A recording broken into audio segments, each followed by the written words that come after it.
Oke, ya, selamat siang Bapak Ibu. Jadi ini sesi keempat di training saya, oke, dari Basic Irrigation. Nah, kali ini memang hari ini presentasinya sedikit, cuman memang pada intinya ini sebenarnya diperlukan adalah untuk teman-teman yang ingin menjadi seperti DSR adalah untuk designing atau ingin tahu, ingin bisa desain, itu konsentrasinya ke sana.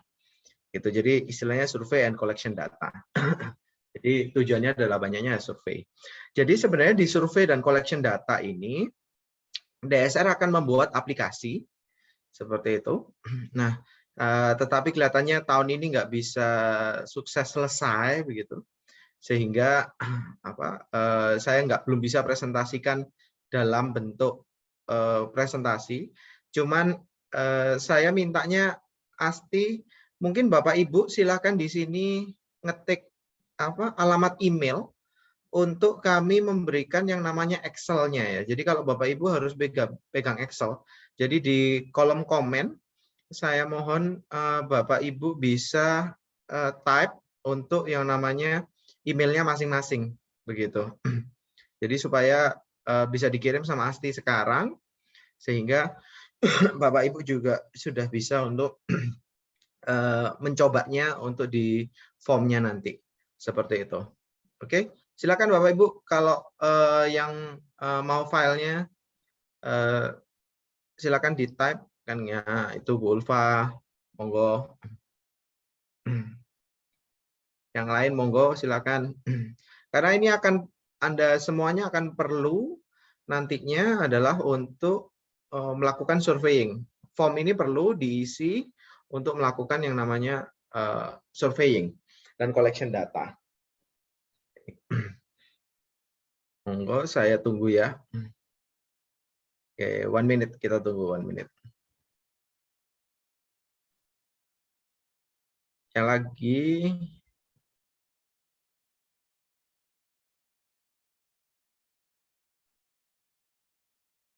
silakan email pribadi juga boleh. Ya, terutama teman-teman yang sedang sedang magang, mahasiswa dari UNED yang sedang magang ini, Anda perlu ini supaya saya nggak ngajarkan lagi ya. Jadi satu aja atau mau berbarengan silahkan ya.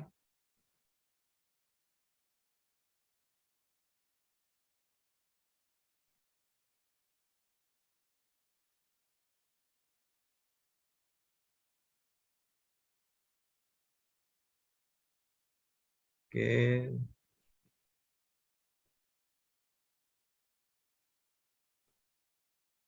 Oke. Saya lanjut ya. Jadi survei and collection data pada intinya adalah next Asti, kenapa sih kok perlu yang namanya desain? Ya, begitu ya. Jadi sebenarnya ketika kita melakukan desain itu bukan, jadi kalau levelnya sekarang begitu, Bapak Ibu itu ketika kita melakukan desain itu bukan hanya perkara pipanya benar atau tidak. Karena pada intinya sudah ada banyak aplikasi, salah satunya yang kemarin saya tunjukkan di yang pertama, atau Bapak Ibu yang kemarin sudah saya tunjukkan, sebenarnya kalau kita sudah memakai itu sesuai kaidah itu, sebenarnya kita tidak akan salah dalam melakukan meletakkan pipanya 4 inch atau 3 inch atau 2 inch atau 1 inch seperti itu. Jadi kita perlu desain itu semata-mata adalah problemnya adalah bagaimana membuat sistem itu adalah yang paling ekonomis. Gitu ya. Jadi cost-nya per meter persegi ya atau per volume water itu paling murah. Ya. Itu yang penting kalau di dalam desain. Jadi semua bisa designing, cuman gimana yang paling murah. Nah, jadi ketika bilang kenapa sih? Nah, ini semua ini punyanya Netafim. Kenapa sih kalau yang namanya Netafim buat seperti ini? Gitu karena Netafim itu kan terkenal katanya barangnya mahal unitnya. Tetapi Netafim ketika DSR tuh di Netafim. Nah, bersama Netafim itu mengajarkan bahwa sistemnya itu bisa murah jika kita merancang dengan benar. Seperti itu. Nah, jadi hari ini saya mengajarkan ke Anda semuanya. Jadi ini yang mengajarkan saya adalah Netafim, begitu. Jadi ini yang hari ini saya ajarkan. Jadi saya bukan expertnya di sini, memang kan gitu maksudnya. Mungkin Pak Agus lebih expert daripada saya. Cuman saya akan bawakan bagaimana standarnya Netafim ketika melakukan designing. Seperti itu. Oke, next. Ya, dalam sebuah irrigation project itu ada beberapa yang harus di collection, ya, seperti itu. Jadi ini lebih banyak adalah collection data GPS survey, ya. Jadi hati-hati semuanya harus bawa GPS, seperti itu. Tapi sekarang di handphone pun banyak GPS. Kemudian yang nomor 2 itu penting, ya, adalah ada airnya atau tidak nih. Kalau ada airnya, berapa kapasitas airnya?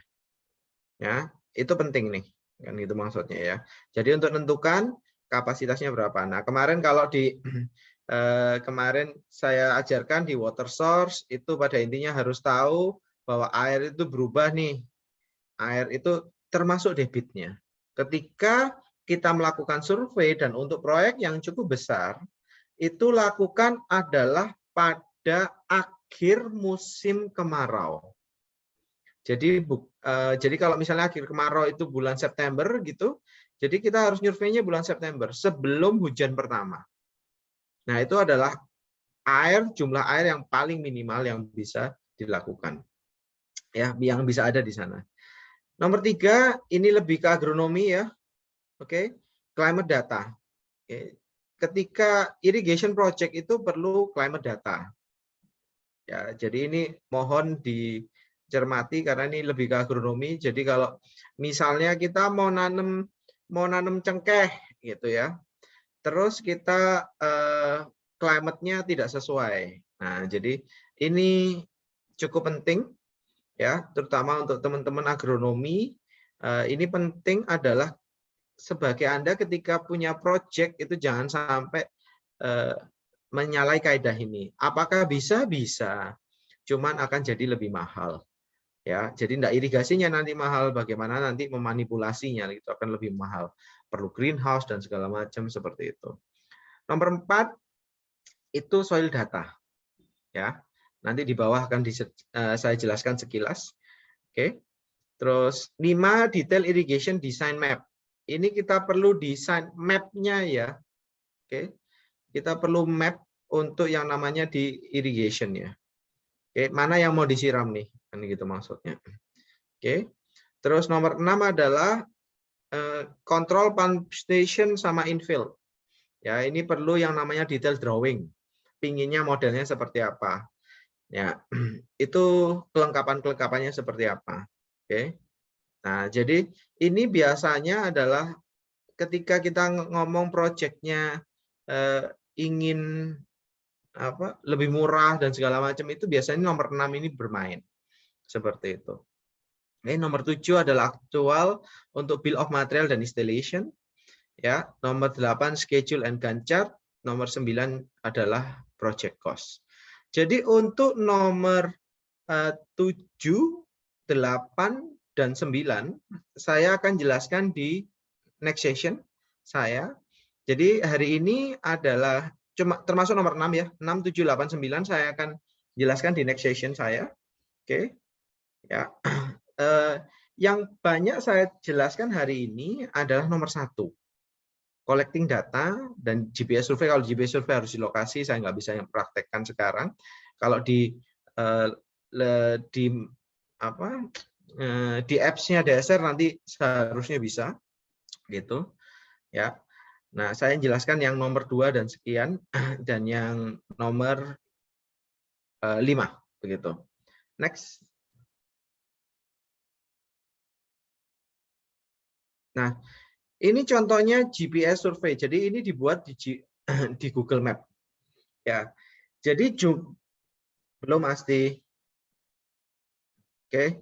Jadi di Google Map ini yang perlu adalah kita harus tahu di mana kita, nah itu kalau Anda lihat ada modelnya biru begitu ya, itu kan sungai begitu, harus ada di mana ada sungainya, di mana ada airnya, di mana ada sumurnya, terus kemudian harus ada topografinya.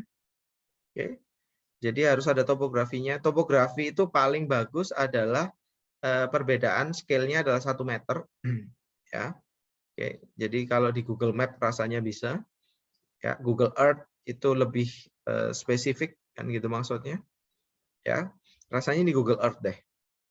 Nah, kemudian harus ada juga lihat itu ada jalan, ya. Nah, yang putih-putih itu jalan, gitu. Oke. Nah, jadi dan kita harus tahu kapasitasnya sungainya berapa. Nah, jadi ketika kita ngomong GPS survei, kita harus tahu bordernya juga hitam ini bordernya seperti apa. Misalnya ini ada 2 lokasi atau 2 klaster. Klaster yang atas, klaster yang bawah. Itu juga harus ada bordernya. Ketika kita melakukan designing akan lebih mempermudahkan Anda sekalian dalam melakukan designing nantinya. Oke, nanti itu akan kami jelaskan di next session. Oke, nah, jadi banyak hal ini di GPS, ini yang harus diperhatikan. Jadi GPS itu modelnya ketika melakukan surveying, ketika Anda serahkan ke kami atau siap untuk didesain adalah modelnya mapnya seperti ini. Seperti itu. Oke. Next. Oke. Water source, ini tadi yang saya bilang. Ya. Kita harus tahu history of water source. Jadi ini memang tidak menjamin ya. Advice with the local artinya adalah kita harus tanya sama orang sekitar, minta datanya sama orang sekitar. Memang dia tidak menjamin bahwa airnya bisa sesuai dengan yang lampau. Oke. Jadi ini penting. Jadi kalau Anda tidak punya nomor 1, jika Anda sampai tidak punya nomor 1, ketika sistem Anda tidak bisa berjalan, itu salahnya adalah di orang survei atau yang memberikan data. Oke. Misalnya nih, oh ternyata sungainya Pak, sungainya ini paling jelek 5 liter per detik Pak. Ketika sistemnya dipasang, ternyata cuma tinggal 2 liter per detik. Nah itu akan membuat Anda tidak bisa melakukan sistemnya. Jadi water source ini penting. Harus diperhatikan untuk teman-teman ketika melakukan surveying. Nomor 2 di water source itu adalah pump station elevation. Nah, pompanya ini loh mau ditaruh di mana? Ya, elevasinya dia terhadap yang namanya sumber airnya berapa meter?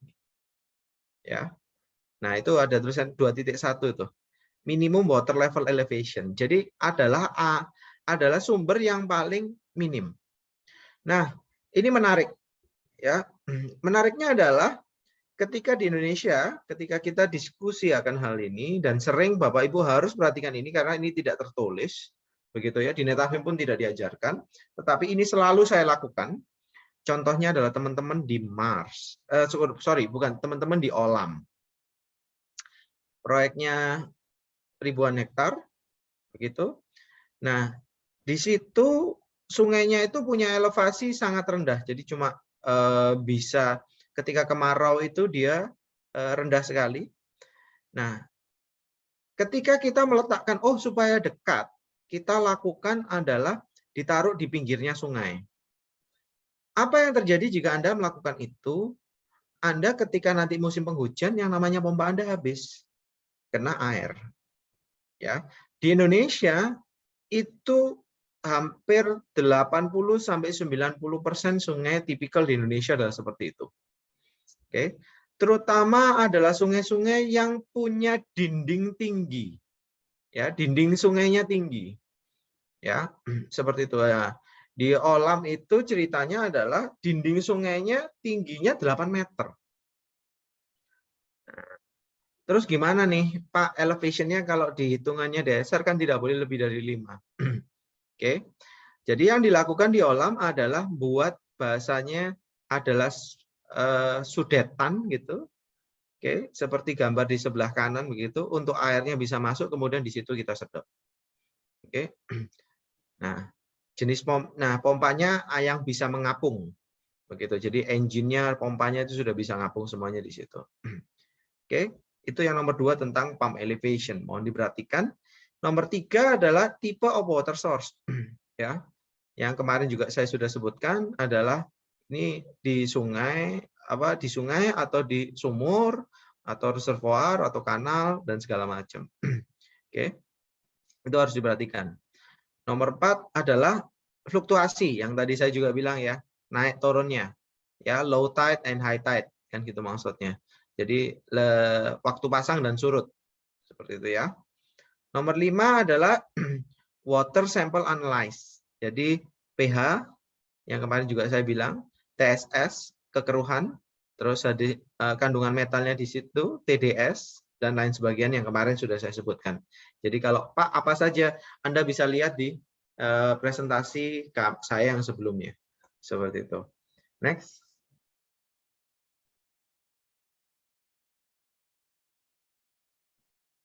Oke, next adalah kita harus bisa menentukan pump flow rate-nya. Ya. Jadi pump flow rate ini kenapa kok ditentukan sekarang? Begitu adalah berdasarkan kapasitas tadinya. Water source-nya seberapa? Jadi jangan ketika, oh Pak, saya mau merancang untuk 200 hektar. Kita rancang ternyata airnya nggak ada. Ya. Jadi itu penting nomor 6 ini. Ya. Total area yang diirigasi itu berapa? Ya. Terus konsumsinya berapa? ET-nya. Kemudian daily operation-nya berapa? Nomor 4 adalah irrigation system pressure-nya berapa? Pingin apa seperti apa? Pipe network-nya seperti apa? Nah, ini yang banyak nanti akan saya jelaskan di form-nya. Elevasinya bagaimana? Jaraknya dari pompa ke yang namanya untuk diirigasi berapa meter?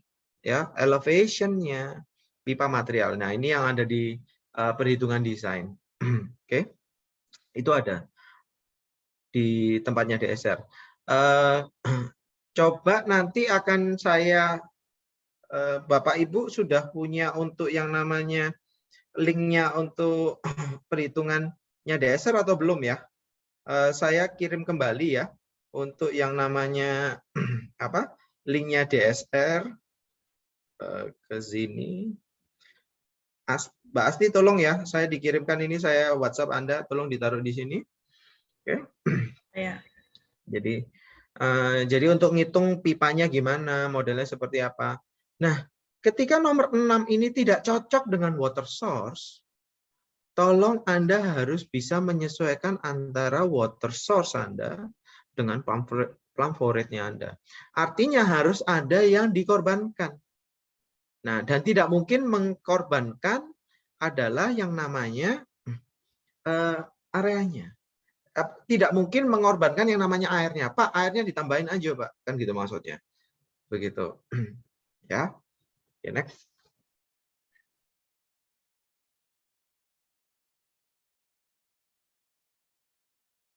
Ya. Jadi yang akan lebih banyak saya jelaskan nanti yang nomor itu, saya akan lebih ke surveying dulu secara umum, adalah climate data. Ya. Climate data ini biasanya Anda minta ke yang namanya Badan Klimatologi, BMKG setempat. Nah, itu bisa. Oke. Jadi hal ini Anda harus bisa. Nah, itu Anda harus lihat ya kalendernya tanamnya ya. Oke. Itu harus ada juga kan gitu maksudnya. Ya. Begitu. Ya. Nggak apa-apa, Asti, nanti di sharing di terakhir boleh. Kan gitu maksudnya. Ya. Untuk teman-teman yang sudah email, mohon silahkan untuk ngirim emailnya ya sambil jalan ya. Oke. Next. Oke. Nah, yang harus diingat, yang climate data selain kita harus tahu rainfall-nya ya. Oke. Rainfall ini di climate data sangat penting. Ya. Climate data ini paling enggak kalau bisa ketika Anda ingin Netavi memberikan atau kami memberikan sebuah analisa yang cukup lengkap, mohon bisa diberikan yang namanya 5 tahun terakhir. Meskipun itu tidak bisa jamin apa yang terjadi ke depannya. Kan gitu maksudnya. Oke. Next.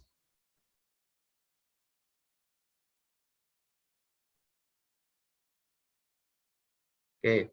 Nah, ini teman-teman agronomi jangan lupa, meskipun kita mainnya irigasi nggak main soil, enggak. Karena di next ini akan diperlukan soil data.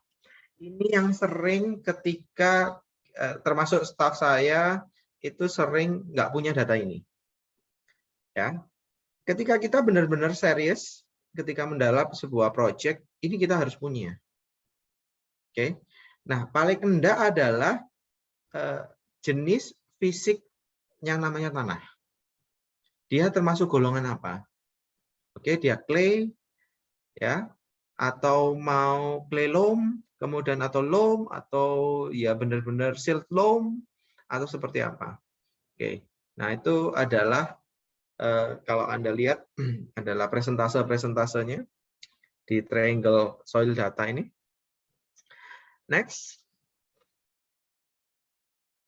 Nah, ingat ya, soil data itu ketika lokasinya beda, pasti jenisnya beda. Oke.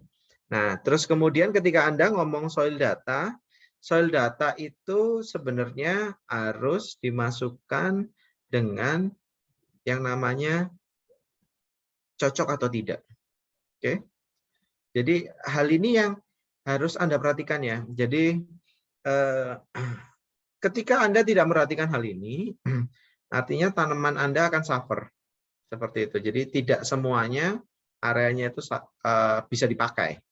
Seperti itu ya. Atau memang Anda ingin, oke, nggak apa-apa Pak, kalau memang seperti hal itu, Anda harus bisa berkompromi untuk hal itu, ketika areanya tetap mau diirigasi semuanya. Seperti itu. Nah, soil data ini penting. Jadi, kalau tadi di topografi map, sama soil data ini gambarnya sama nih semuanya. Ya, jadi itu harus disurvei. Nah, soil data ini biasanya dilakukan bersama dengan customer. Oke, ya. Dan terus apa sih tugasnya DSR atau Netafim yang benar-benar ketika survei seperti itu kok bisa melakukan designing seperti itu? Nah, oke, kalau yang tadi beberapa yang saya jelaskan adalah tipenya adalah agronomi. Nah, ini saya akan lebih ke teknis bagaimana nanti selanjutnya ketika kita melakukan designing. Seperti itu. Oke, next. Nah, ketika form data collection, ya, jadi ini seharusnya Bapak Ibu nanti pasti Anda harus siap-siap sama lihat Excel-nya ya. Nanti nomor satu adalah general data. Oke, ada data general, jadi itu isinya nanti customer name siapa itu harus lengkap. Nah, terus kemudian ada agro plan konsep, jadi tanamannya apa, seperti apa modelnya, spacingnya bagaimana. Nomor tiga adalah sprinkle atau pakai drip option. Jadi customer harus bisa menyebutkan bahwa ini mau pakai sprinkle atau drip option. Nah, ini semua tergantung biasanya komoditi, ya, lokasinya, modelnya. Ya, itu adalah pertimbangan untuk yang nomor tiga. Oke. Nomor 4 adalah info dari pipa. Jadi pipa ini nanti akan ukurannya berapa, start rate-nya apa, kekuatannya seberapa, jenisnya apa. Nomor 5 adalah filter yang kemarin saya jelaskan. Filternya mau apa, jenisnya seperti apa. Nomor 6 adalah water dan energy source. Ini mau pakai diesel atau apapun. Nomor 7 adalah pump info. Oke. Ya, Asni sudah di email ke teman-teman yang ngirim atau belum, Asni? Belum, Pak. Belum, segera dikirim, Gi. Ya. Ya, next. Jadi Bapak Ibu, ini tidak bisa dilakukan ya. Form ini Anda akan kesulitan ngisi jika Anda tidak punya Excel-nya. Kan gitu. Tetapi di Excel-nya sudah saya berikan beberapa catatan di kolom F nanti kalau Bapak Ibu lihat. Oke. Ada beberapa catatan yang kurang dimengerti kira-kira. itu kira-kira buat apa sih, kan gitu maksudnya. Ya. Oke. General data itu ada 10 item gitu. Customer name, ya. Biasanya projectnya di mana? Project name-nya apa? Oh, biasanya lokasi kalau di PTPN itu Kendeng Lembu 1 gitu misalnya. Nama afdelingnya. Nomor 3 ini phase 1 atau phase 2, phase 3 gitu. Terus nomor 4 lokasinya. Jadi lebih baik lokasinya dilengkapi dengan tadi map sama global coordinate. Jadi supaya semua ketika kita ngomong A, orang di DSR tahu posisinya di mana itu, kemudian kalaupun ke luar negeri, kalau sampai Israel ataupun India, mereka tahu itu lokasinya di mana. Terus kalau bisa sama address. Seperti itu. Nomor 5 itu pulaunya di mana. Biasanya kalau kita tahu di posisinya di lokasi di pulau, kita tahu posisinya Mediteran atau di pegunungan. Oke. Kalau itu provinsi, kan gitu. Maksudnya untuk tahu posisinya juga seperti itu. Kepulauan atau gimana. Ya, terus habis itu ini penting ini. Siapa orang yang ngisi? Oke. Nah, dengan seperti ini, karena ketika kesalahan data itu harus ada yang bisa bertanggung jawab. Ya, nomor 7 itu penting. Ya, terus tanggalnya Anda ngambil kapan? Oke. Karena bisa aja berubah. Oke. Nomor 9 adalah yang namanya crop group. Crop group itu modelnya seperti gini. Kalau misalnya selada itu crop groupnya adalah sayuran. Cropnya apa? Selada. Jadi itu caranya mengisi ya. Oke. Next, itu adalah general data. Oke.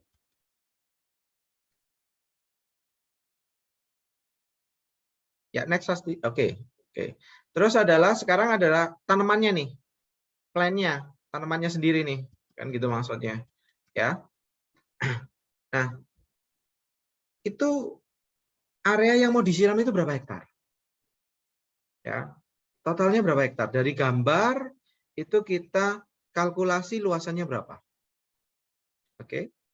Terus hasil itu adalah Anda harus bisa menentukan daily water consumption. Evapotranspirasi C-nya. Ya. Jadi artinya ketika kita menentukan 5 mm per hari atau 4 mm per hari, artinya Anda sudah meletakkan sistem Anda hanya maksimal segitu. Jadi ingat ya, daily water consumption atau ET, ini yang dimaksud adalah maksimal yang Anda perlukan. Ya.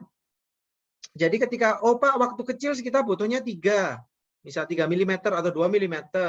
Kemudian nanti kalau besar, itu ketika untuk grand growth-nya, Pak, adalah masa-masa pertumbuhannya, masa-masa berbunganya, itu perlunya sekitar 6 mm.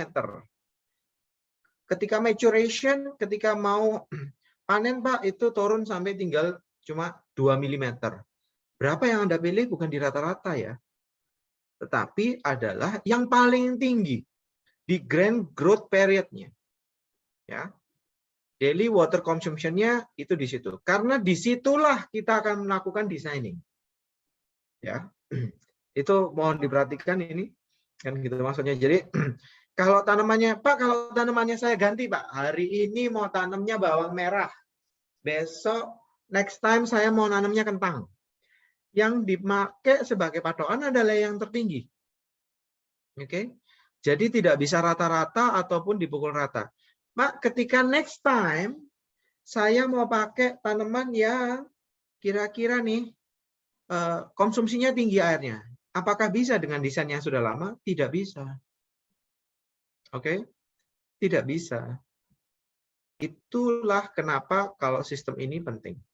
Jadi untuk informasinya itu penting. Oke? Jadi kalau tadi ditanya cropnya, Pak, cropnya ada 2, ada 3, opsinya berapa.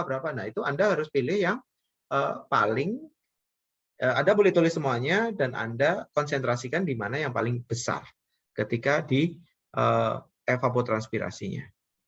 Oke? Terus kemudian adalah available irrigation duration per day, hour. Ya. Misal nih contoh ya. Kalau boleh tahu, Bu Ulfa, boleh dijawab, Bu. Kalau di Mars, di tempatnya Mars Research Center ini, available irrigation duration per day-nya berapa, Bu? Adalah waktu yang untuk irigasi. Kira-kira berapa ya, Bu? Halo? Ya Pak, musim kemarau atau di musim peralihan Pak? Jadi maksudnya adalah waktu yang terpanjang Ibu pernah bisa bekerja untuk irigasi. Maksudnya seperti itu, Bu. 24 jam. 24 jam. Jadi satu hari boleh nyiram 24 jam ya, Bu ya. Seperti itu ya. Iya. Oke. Kalau mungkin saya tanya Bu Ika, ada Bu? Gitu? Mungkin berapa jam kira-kira? Mau sharing?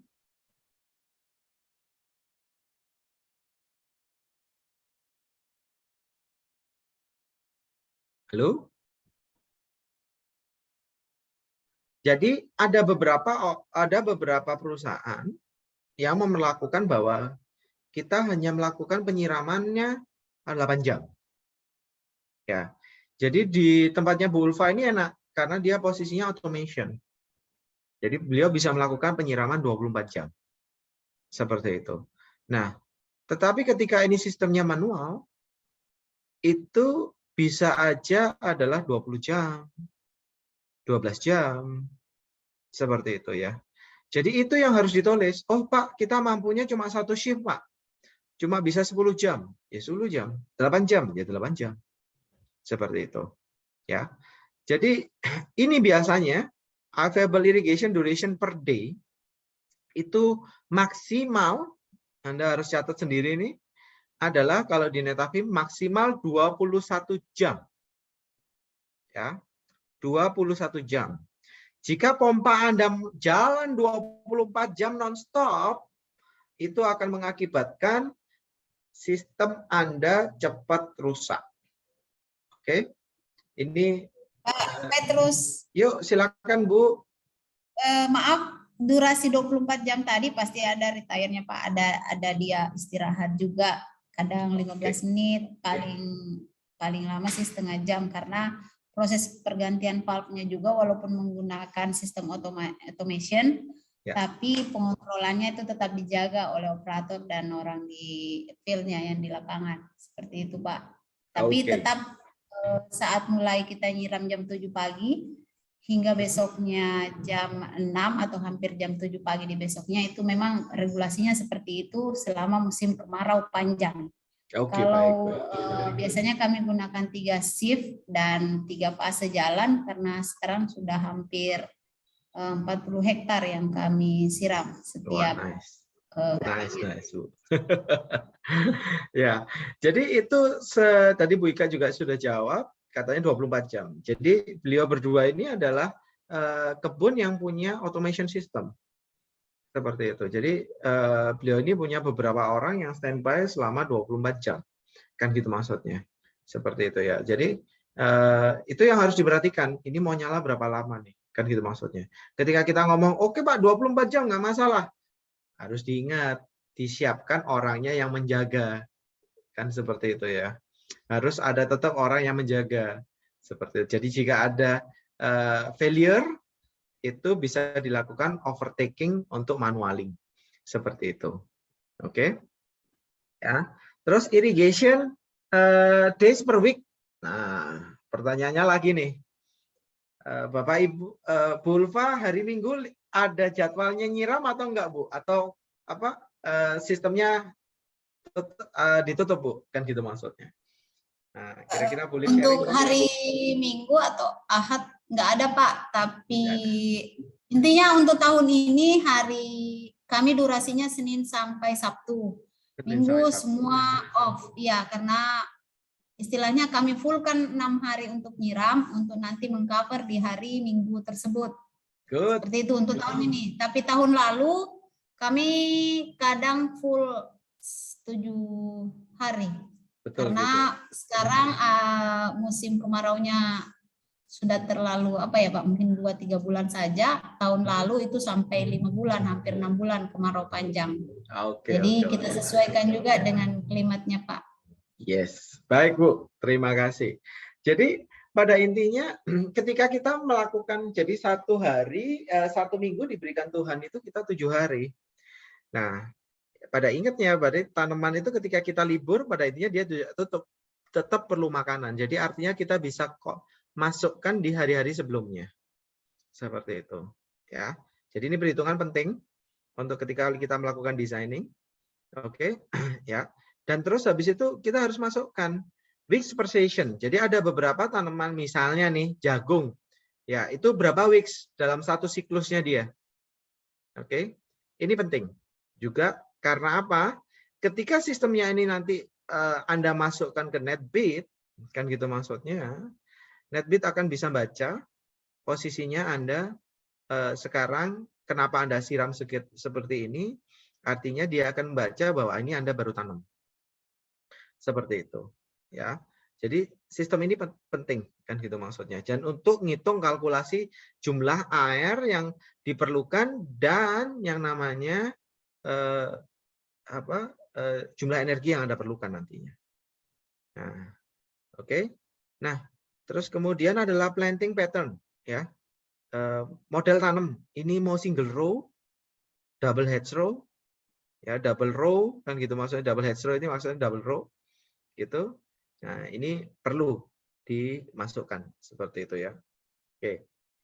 Terus kemudian adalah bed row-nya, spacing center to center. Jadi jaraknya antara kalau di Indonesia bahasanya PKP nih. PKP-nya berapa? Kan gitu maksudnya. Jadi kalau single row biasanya jelas ya. Kan gitu maksudnya. Terus kalau double row itu dari tengah center to center ya. Nah, itu double row. Nah, oke.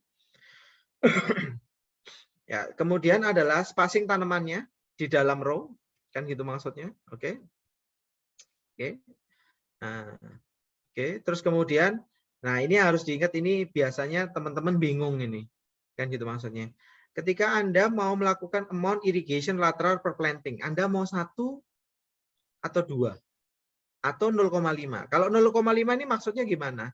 Di dalam double hedgerow ada di antara tanaman satu bedeng ada 2 tanaman double hedge, Anda taruh 1. Itu Anda masukkan 0,5.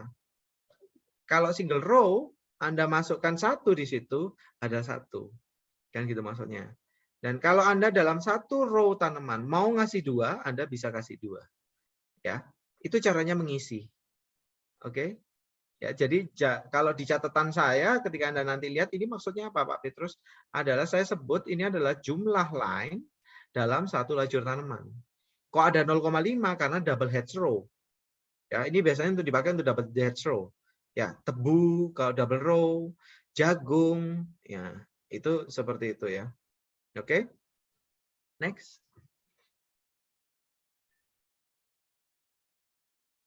Nah, jadi nomor 3 itu adalah drip option. Ya, ada drip option atau sprinkling option. Jadi next dulu non. Ya, ini ada drip option sama sprinkle option. Saya ke drip option dulu ya kembali ya. Jadi ini nomor 3 ini ada drip option atau sprinkling option. Jadi Anda harus milih nih, yang mana nih? Yang drip atau Anda mau pakai drip atau pakai sprinkling. Nah, oke. Nah, kalau drip sama sebenarnya nomor 1 2 3 itu nomor, kalau di sini salah ini nomornya. Jadi nomor 1 2 3 itu atau nomor 2 3 4 itu Anda harus nyebutkan. Ya, ini mau metodenya apa? Terus Anda harus nyebutkan emiternya mau emiter apa. Oke. Jadi ketika kita ngomong Pak buat apa ini? Kan gitu. Kita harus tahu ini Anda mau pakai pressure compensated atau non pressure compensated. Atau Anda mau pakai yang namanya anti siphon atau tidak anti siphon. Nah, ini harus disebutkan. Nah, jadi orang yang melakukan designing ya di data collection, dia harus mengetahui produknya apa. Ya. Jadi kalau Anda tidak sampai ini tidak Anda isi, berarti Anda tidak tahu produk apa yang Anda mau pakai. Nah, biasanya ini dilakukan oleh apa? Customer ketika kita minta untuk mengisi. Nah, ini nggak perlu diisi. Nah, seperti itu. Oke. Nomor 4 adalah emitter line material. Nah, ini materialnya mau pakai apa nih? Kan gitu maksudnya. Jadi kalau sprinkle itu ada yang pakai besi dan segala macam seperti itu. Nah, Nomor 5, ya. Oke. Emitter line outside the emitters. Oke. Ini harus ditentukan di awal. Contoh, begini ya. Ketika kita menentukan panjang bedengnya 50 meter, 40 meter panjang bedengan Anda. Saya akan memilihkan kalau kita mau murah, kita kalau drip pakai streamline, saya pakai yang OD-nya itu 12 mili. Dibanding saya pakai 16 mili. Jadi emitter kalau pakai drip itu pipanya bisa, kalau Netafim punya pilihan dari 12 mili. Oke. Kemudian itu 16 mili. Kemudian adalah 22 mili. Ya. Itu tergantung apa? Tergantung dari jauhnya bedengan Anda. Mau seberapa banyak. Ketika kita melakukan program pressure compensated, itu untuk yang namanya panjang bedeng 200 meter dengan spacing 50 cm, kapasitas 1,6 liter per jam, itu dia bisa mencapai 200 meter. Ya. Kalau lebih panjang, Pak, gimana kalau sampai 300? Anda harus lompat ke yang namanya 22 mili. Ya, seperti itu ya. Terus nomor 6. Anda mau emitter lainnya ini kelas berapa nih pressure-nya? Oke. Nah, itu hubungannya sama nomor 7 ya, itu wall thickness-nya mau seberapa? Ya. Ada 2 ya. Kita biasanya pakai mil. Jadi kalau dalam inch itu dalam mil, atau pakai metrik itu milimeternya. Jadi biasanya mohon dibiasakan, kan gitu maksudnya. Jadi ketika kita ngomong ketebalannya adalah 10 mil, gitu, itu artinya tebelnya berapa toh? Mungkin ada yang bisa jawab. Ketebalannya ketika kita ngomong 10 mil, begitu, kira-kira tebelnya berapa ya? Mungkin Mas Asin tahu, Mas? Kalau 10 mil itu ketebalannya berapa, Mas?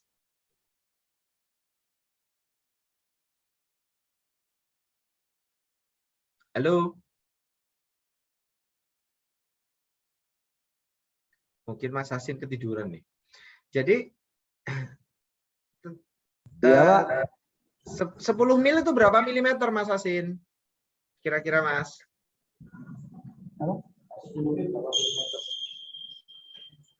10 mil. 10 mil. Bingung. Gini, oke Mas Asin. Jadi Anda harus tahu ketika itu 40 mil itu setara dengan 1 milimeter. Oke. Ya. Itu mohon diperhatikan ketika kita mencapai 1 mm itu setara dengan 40. Jadi artinya berapa? Kalau 10 mil adalah 0,25 mm tebalnya. Oke. Ya. Oke, nomor 8 adalah operasionalnya berapa? Maksimal berapa, minimal berapa? Jadi ketika kemarin Bu Ulfa ya mungkin tanya sama saya, Pak Petrus, itu enaknya ketika filtering kita pakai berapa, Pak?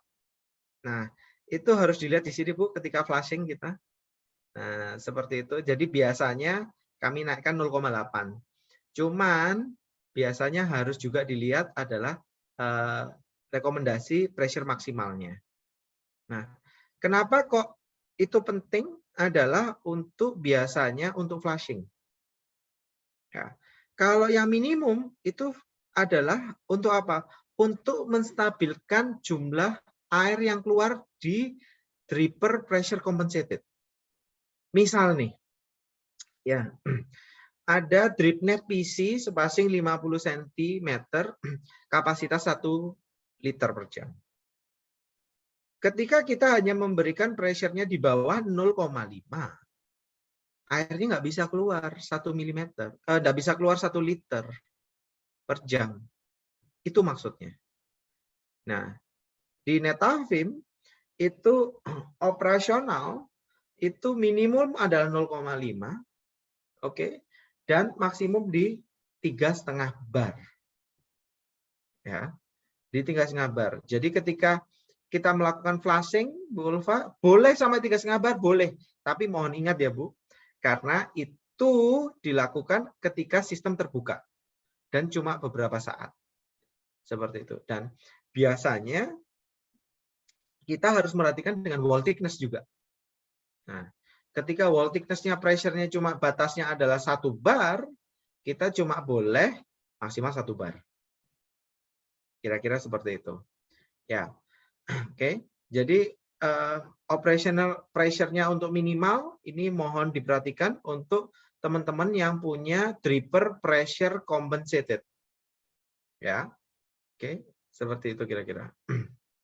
Nomor 10 adalah flow rate. Oke. Jadi yang perlu diingat adalah flow rate ketika kita tidak memakai pressure compensated, itu kita harus tahu benar-benar pressure nominalnya berapa yang disarankan. Misalnya cuma 1 bar, ya kita harus sama-sama 1 bar. Seperti itu. Oke. Nomor 11 ya.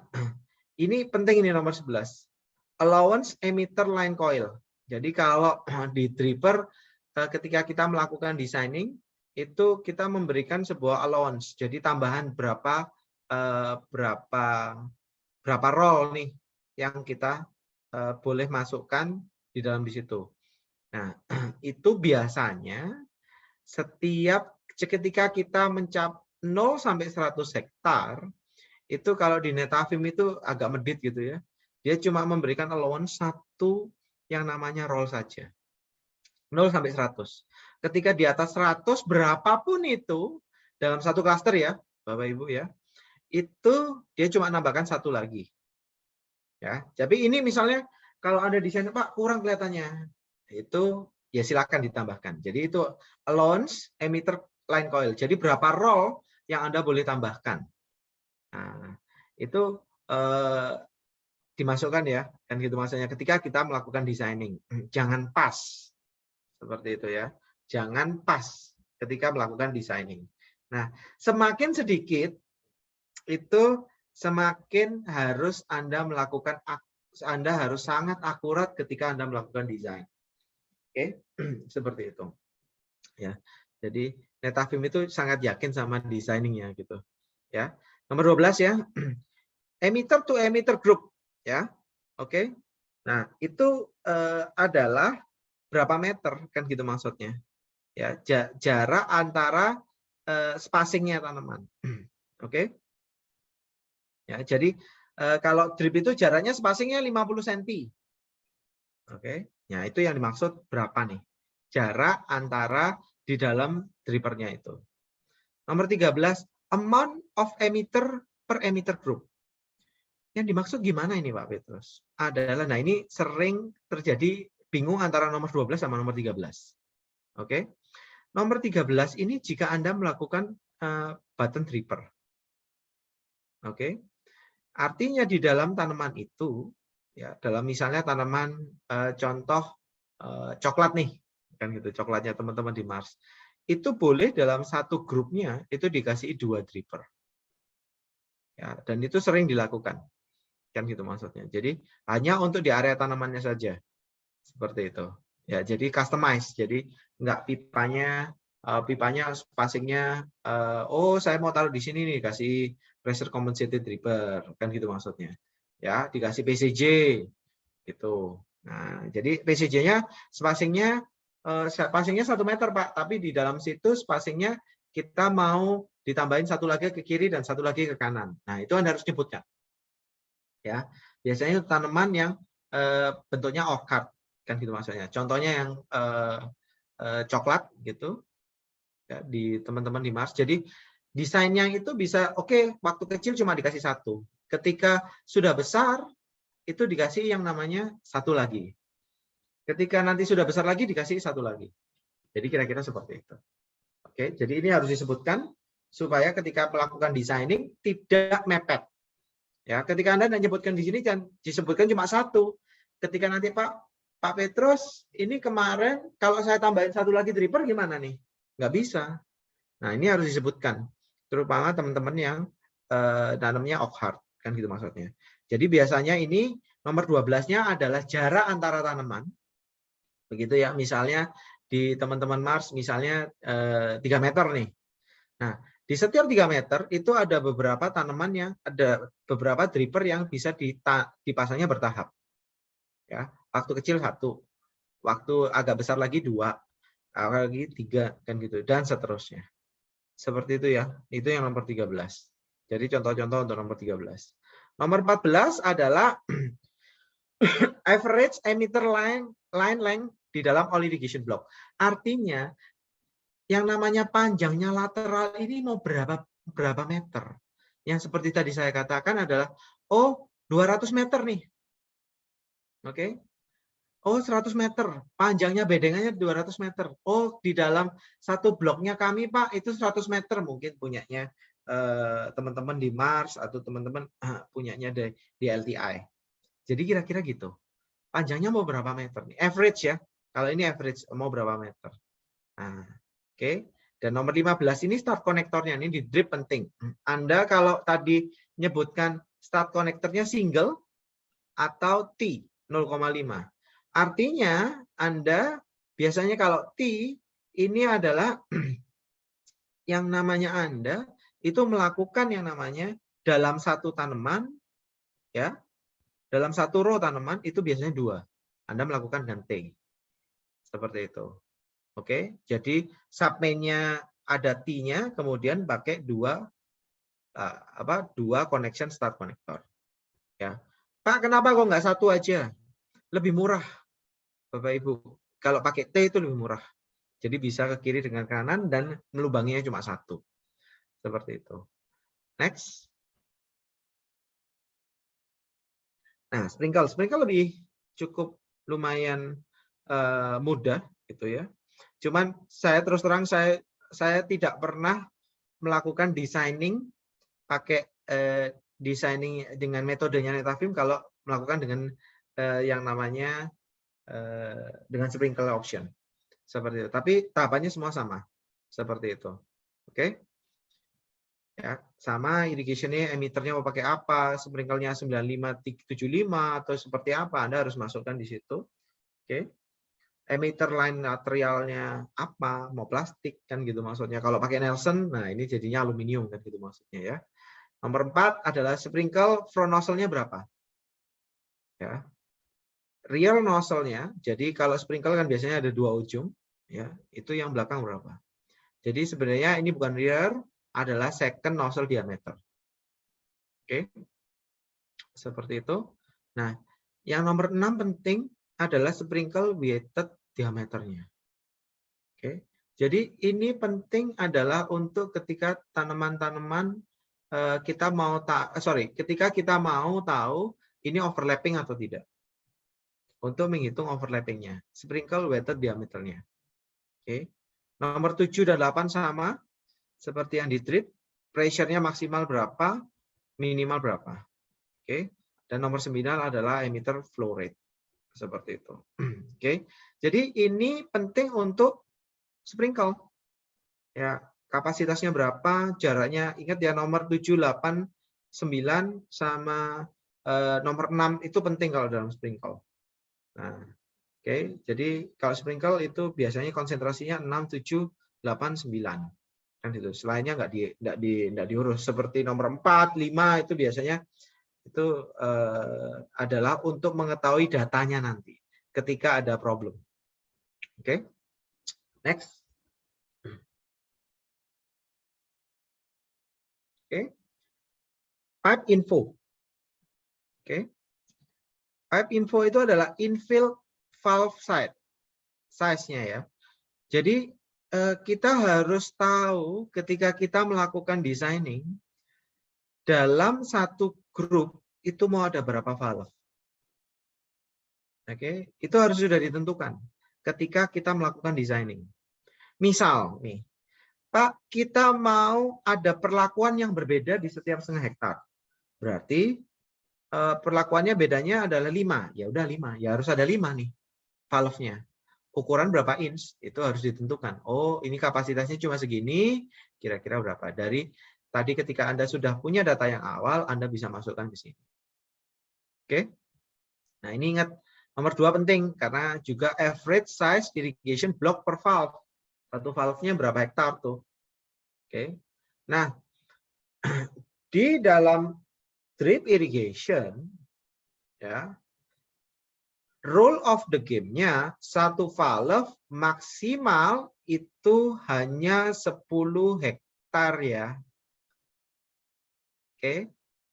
Thumb rule-nya kalau bisa ketika Anda melakukan designing terhadap drip irrigation, satu bloknya maksimal adalah 10 hektar. Kalau tidak, ini maksimal ya. Kalau tidak, yang namanya valve size-nya Anda besar. Apa yang terjadi ketika yang terjadi itu adalah sistem Anda akan mahal. Oke. Anda akan mahal. Jadi seperti itu ya. Jadi maksimal 10 hektar untuk satu valve. Oke. Nah, itu ukurannya biasanya sudah 8 inch, sudah besar banget. Nah, itu ya. Oke. Nah, tergantung jarak tanamnya berapa dan segala macam. Oke. Nomor 3 adalah main line dan valve line diameternya. Oke. Ya, main line-nya berapa? Nah, ini ada tulisannya Asian region. Ini karena yang ngajarin saya Mr. Yair. Itu kenapa kok 12 in, Pak? Kan ada pipa 14 in, ada pipa 16 in, ada pipa 20 inch. Kenapa kami desain itu paling besar 12 inch? Nah, kemarin di Olam itu rekornya 16 inch. Oke. Dan itu terpaksa harus beli pipanya di luar negeri. Satu, alasannya adalah Indonesia itu buat pipanya PVC itu 12 in hanya. Oke, jadi kalau mau murah, jangan beli pipa PVC di luar negeri. Karena Anda tidak membawa yang namanya pipa, Anda tidak beli material, tapi Anda beli angin. Ya, seperti itu. Jadi cukuplah di dalam negeri aja beli angin. Kan gitu, ngangkut angin. Kalau dari luar negeri itu ngangkut angin, karena apa? Karena pipa itu bolong, Bapak Ibu. Tidak isinya penuh dan tidak bisa dilipat. Oke. Ya. Nah, amount of mainland from the pump station. Jika tidak Anda tidak misalnya, Pak, ini harus yang namanya 16 in. Gitu ya. Gimana? Kalau Anda lihat di price list yang namanya misalnya Ruchika atau apapun, ketika Anda lompat ke 16 in, harganya 16 in itu harganya 2 kali lipat 12 in. Ya, kalau harganya 12 ini 10.000, 16 in itu satu harganya adalah yang namanya 20.000. Oke. Jadi itu kenapa kok ada Asian region itu up to 12 inch. Karena daripada Anda menaikkan sampai 16 in, 20 inch, Anda lebih baik bikin amount mainland from the pump station itu 2. Oke. Nah, tadi kan saya ngomong di awal, ketika kita melakukan desain itu yang paling ekonomis. Kan gitu maksudnya. Karena barangnya kami adalah biasanya paling mahal. Kan gitu ya, Mas. Barangnya Netafim itu biasanya harganya mahal. Meskipun artinya Netafim bisa bermain dalam desain. Oke. Ketika desainnya dilakukan dengan benar, itu kita bisa lebih murah. Begitu ya, kira-kira. Next. Oke. Nah, ini penting. Kemarin juga sudah saya jelaskan adalah filter. Oke. Nah, ini filter itu tidak ada di ngomong tidak pakai filter, pakai atau tidak. Nomor 1 bukan pakai filter atau tidak ya. Tapi pakai backwash apa enggak. Oke. Jadi pakai auto backwash atau enggak. Jadi bukan filter, pakai filter apa enggak. Kalau pakai filter wajib. Oke. Tetapi pakai backwash atau tidak. Kemudian kalau sudah mau backwash, itu mau pakai AC atau DC. Jadi Anda harus tahu energy source Anda seperti apa. Kemudian voltasenya ingin berapa. Oke. Kami selalu nyarankan kalau bisa adalah DC. Kalau sampai tidak bisa, untuk mengontrol valve-nya itu pakailah 24 volt AC. Jangan ngelompat lebih tinggi jadinya 110 volt. Karena dia kalau kena air nyetrum Bapak Ibu. Nyetrum dan susah untuk yang namanya kita kalau kena air kesetrum, yang namanya area kita ketika kita nyetrum pada saat kita nyalakan kemudian alirannya kesetrum gitu ya. Kita mau lari ini sudah susah. Jadi voltase mohon diperhatikan dalam irigasi itu kalaupun kita memilih AC itu 24 volt AC. Itu setara kalau seperti alat pijat itu loh Pak, Bapak Ibu yang seperti nyetrum-nyetrum begitu. Nah, itu 24 volt AC biasanya. Oke. Nah, itu kenapa kok kena diirigasi pakai 24 volt AC. Jadi ketika Anda pilih yang namanya selenoid yang ada di pasaran di Indonesia itu biasanya adalah untuk yang namanya gedung, bukan untuk irigasi. Ya, jadi kalau Anda pakai yang 220, begitu nyetrum dan tanah Anda sudah basah, itu sangat berbahaya. Jadi kalau 24 volt AC, jadi orangnya cuma kaget tuh. Meskipun jaraknya 200 meter, Anda harus minggir, Anda tetap bisa minggir. Kalau 24 volt AC. Kalau 110 Anda bayangkan ketika Anda setiap kali Anda jalan tersetrum terus kan gitu maksudnya. Ya, ini penting ya voltase ini dalam menentukan baik solenoid valve maupun di filters. Oke. Seperti itu. Oke, sampai nomor 5 6 ini voltase ya. Oke. Jadi seperti itu. Others itu jika Anda mau ngasihin tambahannya apa. Oke. Saya next. Water dan energy source. Oke. Nah, ini yang tadi saya bilang, jadi harus Anda ngomong bahwa ini airnya apa. Jadi Anda harus sebutkan ya, kalau kita di Indonesia, kita sebutkan adalah tropical river. Ya, kalau kita posisi di Indonesia, kita menyebutkan tropical rivers. Karena tropical rivers itu memberikan sebuah warning ke orang yang melakukan designing itu untuk melakukan namanya filter adalah sangat ketat. Ketika Anda ngomong rivers biasa, gitu ya, mungkin kalau desainernya dari luar negeri dia kan nganggap air Anda cukup bersih. Ketika kita ngomong tropical rivers, itu airnya dibayangkan di kepalanya dia airnya coklat tuh dan, ya seperti itu. Oke, jadi seperti itu ya. Jadi kalau water source type, Anda ketika kita di Indonesia melakukan desain, kita selalu ngomong bahwa itu tropical river. Ya, bukan river biasa, tapi kita ngomong tropical river. Karena ketika kita nulis tropical river, di kepalanya orang yang melakukan desain, meskipun dia tidak lihat, dia tahu bahwa dia harus memperhatikan tentang yang namanya filter. Ya, mesh di filter, kualitas filter, dan segala macam. Oke. Ya, itu water source, ya. Oke. At dry season, itu sebutannya kan gitu ya. At dry season. Oke, jadi jangan nyurvei waktu musim penghujan. Kalau Anda nyurvei waktu musim penghujan karena terpaksa butuhnya cepat, tolong dalam water source-nya yang Anda boleh pakai simulasikan, Anda harus bertanya, Pak, ini kira-kira seberapa? Oke, waktu musim penghujan. Dan Anda harus bisa memperkirakan dengan lebih akurat. Oke. Terus water analysis. Oke, ini ya pasti laboratory test. Anda harus tahu seperti apa. Oke. Ya. Nanti akan ada di ketika Anda laboratory test ini airnya apa saja. Itu yang harus di-checking kan gitu maksudnya. Ya, nanti ada di sesi saya selanjutnya di operasional katanya. Oke. Terus kemudian ini ada yang namanya water source temperature. Nah, kenapa sih kok harus dimasukkan ada water source temperature, water source vapor pressure, kemudian adalah sea level. Oke. Nah, biasanya kalau kita di ASEAN gitu ya, kita masukkan water source-nya adalah 22 derajat. Tidak 18. Karena hubungannya sama vapor ya nanti ya. Kalau Anda dengarkan saya yang di pompa, ya. Di presentasi pompa itu ada tulisannya ada mapakor, ya. Nah, itu ketetapannya. Kalau kita taruh dua-dua, buat apa yang namanya atmospheric pressure-nya segitu, Anda akan ketemunya 0,3 meter. Oke.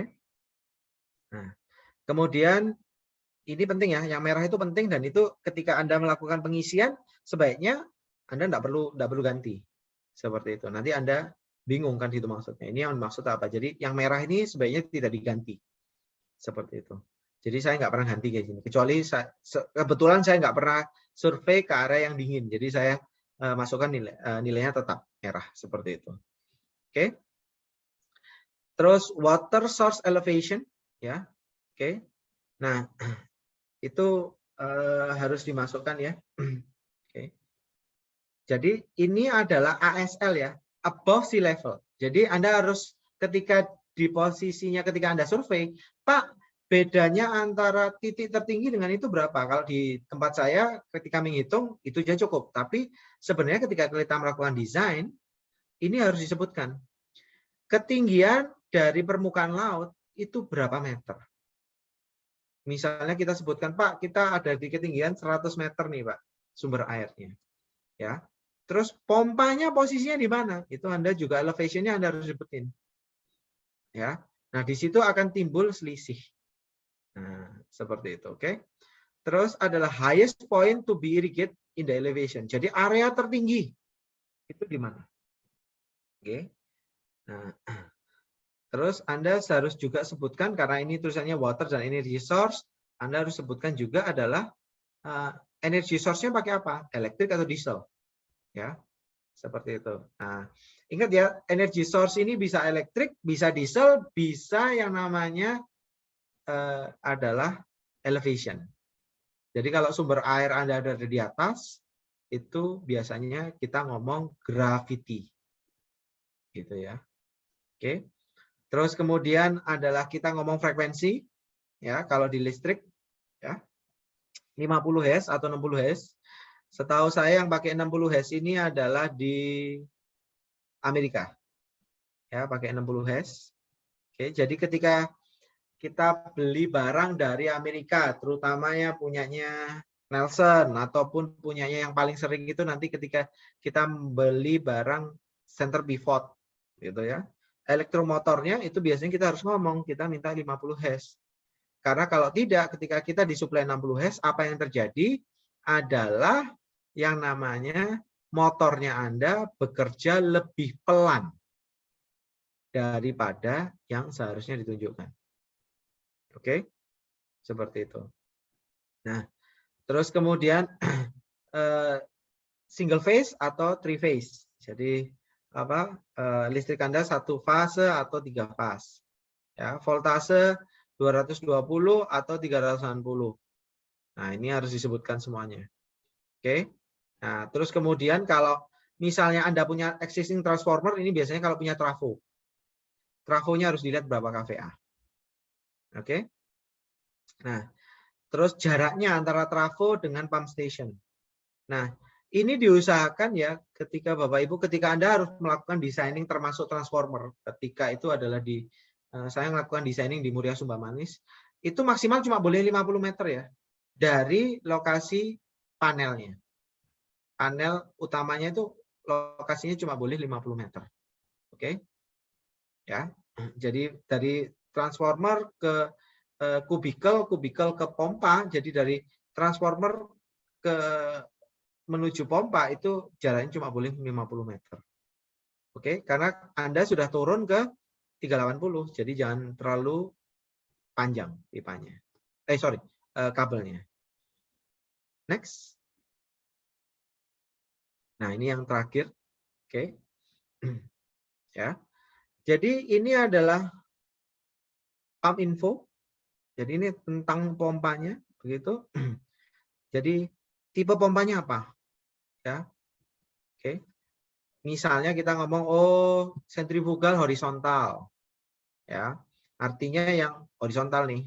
Kalau kita Pak, Ibu kan Bu Ulfa pernah ngomong, terus kita minta yang vertikal karena ruang pompa kami lebih kecil dan kami minta efisiensinya tinggi. Nah, itu kita ngomong centrifugal vertical. Kan gitu maksudnya. Ya. Terus adalah pump subtype. Jadi ini single stage atau multi stage kan gitu, atau vertical turbine pump. Oke. Seperti itu. Oke. Terus pump driven energy. Oke. Jadi ini pakai elektrik atau diesel. Ya. Oke.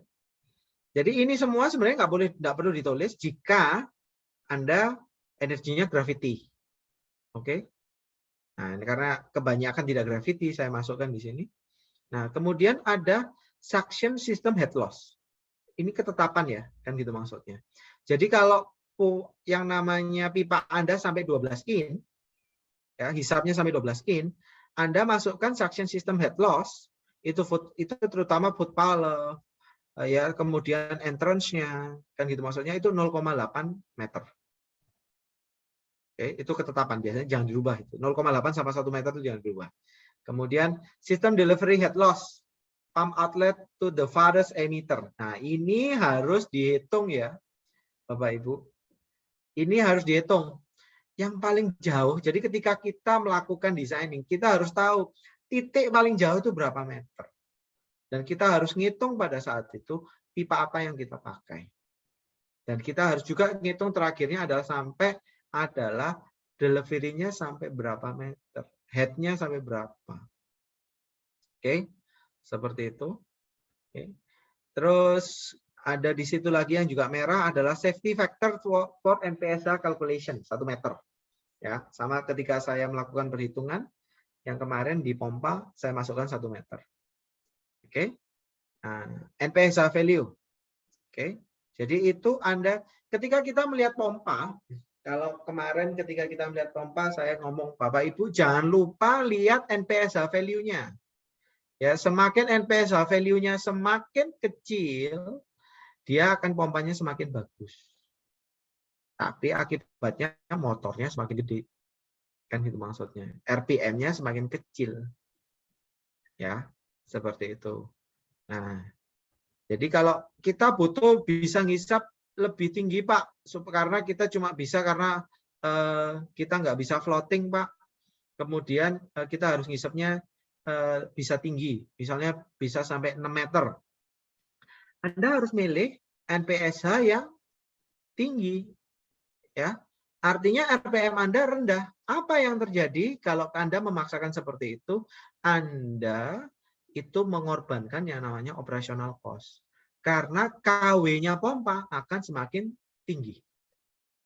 RPM 2900 atau bahasanya 2 pole itu punya efektivitas efisiensi yang paling tinggi daripada yang RPM-nya lebih rendah. Tetapi yang namanya RPM yang lebih tinggi mempunyai pengaruh terhadap NPSA value. Oke? Jadi kalau Anda ketika Anda mengalami dalam pompanya menghisapnya terlalu tinggi, Anda lebih baik melakukan yang namanya membuat yang namanya sudetan. Oke? Kemudian pompanya dengan floating. Dengan begitu yang namanya listrik Anda, pompa Anda bisa pakai yang pompa lebih murah, itu dengan efisiensi yang lebih bagus, nah, dengan RPM yang lebih tinggi. Oke? Nah, terus yang banyak dilupakan sama teman-teman adalah impeller size. Oke? Impeller size ini biasanya adalah ketika kita mau melakukan yang namanya sistemnya macam-macam. Ya. Jadi kalau kita, ini kapasitasnya sudah dirancang 6 mm, tapi saya cuma maunya tanamannya irit aja. Impellernya tinggal dipotong. Kalaupun nanti mau dikembalikan lagi, tinggal yang namanya beli impellernya saja. Oke, jadi ini yang harus diingat, posisinya impellernya seberapa. Oke. Nah, ini juga ini banyak biasanya teman-teman lupa. Ya, pump port flange standard. Jadi ketika kita memilihkan gini Bapak Ibu, contoh, kita biasanya pakai ISO. Tapi kalau teman-teman Mars, itu senangannya pakai JIS. Karena apa? Ketika kita pakai ISO, fittingnya susah di Indonesia. Ya, meskipun ISO itu setara dengan SNI, tapi susah di Indonesia. carinya. Oke. Ya. Jadi seperti itu. Cuman enaknya ISO adalah pressure bar-nya itu ada banyak. Kalau JIS nggak banyak, cuma ketemunya 10 bar sama 4 bar. AW ya, AW atau kelas D. Kan gitu maksudnya. Nah, itu susah kalau sudah seperti itu. Jadi harus milihnya yang kelas AW. Kalau di ISO ataupun di SNI itu kita bisa menentukan pipanya aku mau 6 bar nih. Saya cuma mau 8 bar. Saya mau PN 10 atau saya mau PN 12. Nah, itu bisa macam-macam. Jadi kalau sudah JIS itu kita pilihannya cuma 1. 10 bar. AW atau kalau di sistem JIS yang benar adalah VP. Itu ya. Nah, itu pilihannya cuma itu tuh kalau untuk irigasi. Nggak bisa milih 6 bar, nggak bisa. Oke. Itu ya. Jadi standarnya mohon diperhatikan. Untuk hal ini kalau di Indonesia banyaknya pakai ISO sama pakai yang namanya JIS. Itu kalau di Indonesia. Ya, atau kalau enggak pakai ANSI gitu. Tapi kalau ANSI biasanya cuma ke flange saja. Oke. Nah, terus kita harus bisa nyebutkan pompanya itu hisapnya berapa inch, delivery-nya berapa inch. Oke. Maksimum flow rate-nya per 1 unit itu berapa? Ya. Oke. Jadi maksudnya bukan kita ngelihat pompa, kalau di pompa itu biasanya pompa rumah tangga ada flow-nya berapa. Ya. Kita harus juga tahu yang namanya head-nya berapa. Head yang kita tuju berapa. Jadi ketika kita masukkan flow rate per 1 pump unit ini, kita harus masukkan adalah sesuai sistem kita ya. Jadi nggak boleh yang maksimal berapa kita masukkan. Kita harus sesuai dengan sistem yang kita desain. Itu penting. Oke. Nah, terus pump efisiensi. Oke. Pump efisiensinya berapa? Terus electric motor efisiensinya berapa? Oke. Ya. Terus diesel driven efisiensinya berapa? Seperti itu. Kemudian engine motor revolution. Nah, Anda harus ingat ketika pump revolution Anda dengan engine motor revolution Anda tidak sama, Anda harus menggunakan yang namanya gearbox ataupun Anda menggunakan yang namanya pulley. Oke. Jadi ini penting ya. Pump revolution sama engine motor revolution. Misalnya, Pak, saya pakai 2500 tetapi yang namanya engine Anda itu RPM-nya cuma 2000 atau 2200. Anda artinya harus pakai gearbox. Oke? Atau Anda pakai yang namanya PTO cut off yang beda RPM. Ya, yang bisa 2:3 seperti itu. Oke? Jadi itu kira-kira Bapak Ibu yang next sudah habis ya, pasti ya kalau nggak salah. Nah, jadi Bapak Ibu itu kira-kira adalah sistem ketika kita melakukan designing. Oke, saya perlihatkan sedikit. Asti tolong dilihat Excel-nya. Oke.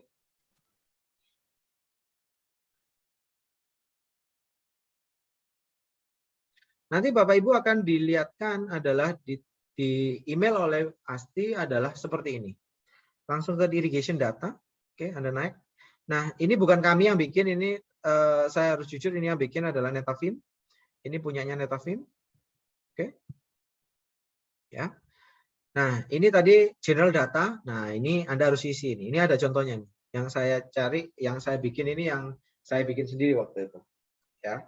Namanya customer-nya siapa? Oh, John Lin. Farm project-nya di mana? Di Lentari Jaya. Begitu. Ya. Kemudian oke. Terus ini fase keberapa? Oh, trial. Kan gitu. Location-nya di mana? Bombana. Sabar, pasti. Island-nya di mana? Sulawesi. Provinsinya Sulawesi Tenggara. Waktu itu yang isi namanya Pak Purwantono. Ya. Terus waktu tanggalnya kapan nih? Ya. Oke. Co-grupnya tropical plantation, crop-nya sugarcane plantation. Ya, area size-nya irrigation-nya ada 211 hektar. Ya. Daily water consumption-nya adalah cuma 4,4. Oke. Jadi mereka menyiram satu hari cuma berani 19 jam. Oke. Nah, terus irrigation system operational per week adalah 7. Ya, jadi mereka bisa hari Minggu bisa masuk. Ya. Terus kemudian irrigation session duration week per session ada 28. Ya, kenapa kok 28? Kan gitu maksudnya. Jadi artinya tebu itu hanya disiram 28 minggu dalam setahun. Sisanya apa? Sisanya hujan. Bapak Ibu, sisanya hujan. Jadi ketika hujan tidak disiram. Oke? Jadi ini permintaan customer nih. Pak, kalau hujan jangan disiram nih. Jadi kita masukkan cuma 28. Bukan 56. Begitu ya.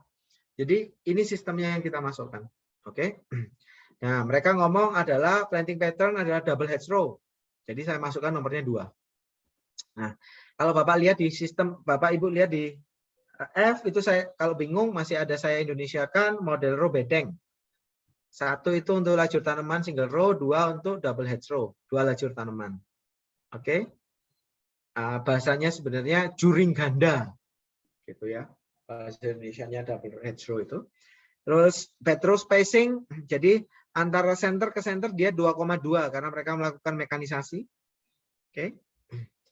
Terus kemudian spacing on row, kan gitu maksudnya jarak antar tanamannya mereka 15 cm.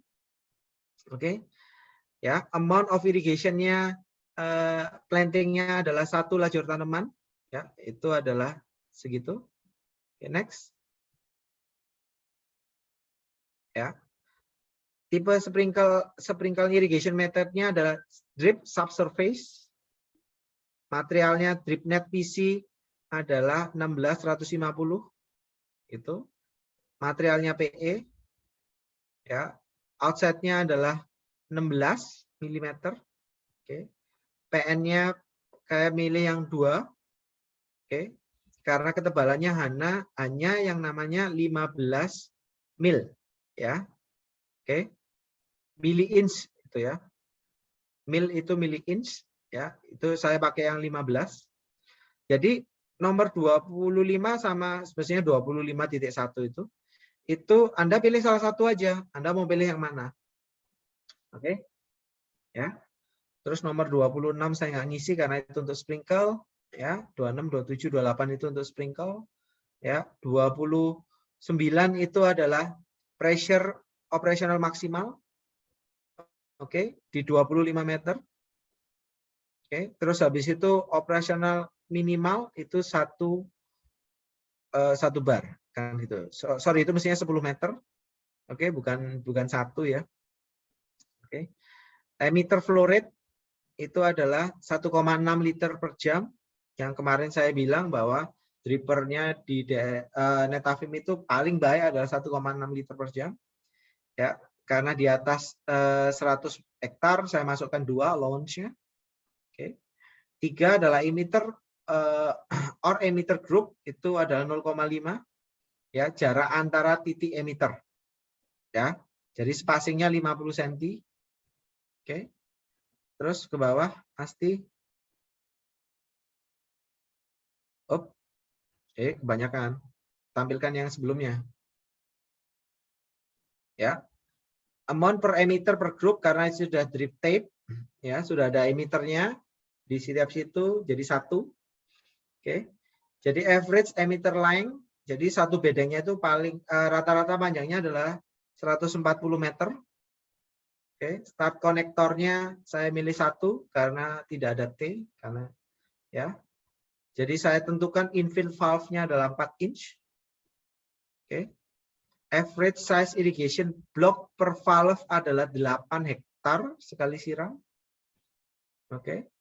Terus mainline size itu adalah yang namanya 315 ataupun 12 inch. Oke. Ya. Strip 90-nya itu sebenarnya nggak wajib ya. Jadi kalau Anda lihat di sini ada, sorry Asti ke paling atas dulu, Saya lupa menjelaskan.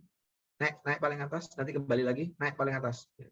Nah, itu di kolom E nomor 3 4 kolom E 3 4 5 6 itu ada kuning. Ya, kuning itu Anda wajib ya Anda wajib isi. Ya, kalau ada yang ada warnanya kuning itu Anda wajib isi. Kalau yang ada warnanya merah, Anda jangan sentuh-sentuh tuh. Kalau yang apa general data itu Anda kira-kira oke, kalau tidak ada itu is okay. Bahasanya seperti itu. Ya, general data. Jadi meskipun tidak ada itu juga nggak masalah. Yuk Asti kembali ke tempat yang tadi. Terus. Oh, nah, terus kemudian ke backwash filter, ya. Jadi mereka tidak pakai backwash filter, no, ya. Mestinya yes itu seharusnya. Seharusnya mereka karena mereka pakai backwash filter, ya. Kemudian mereka pakai DC, ya. Saya milihnya untuk automation-nya 12 VDC untuk backwash-nya, oke. Terus kemudian pakai energy source-nya baterai, ya.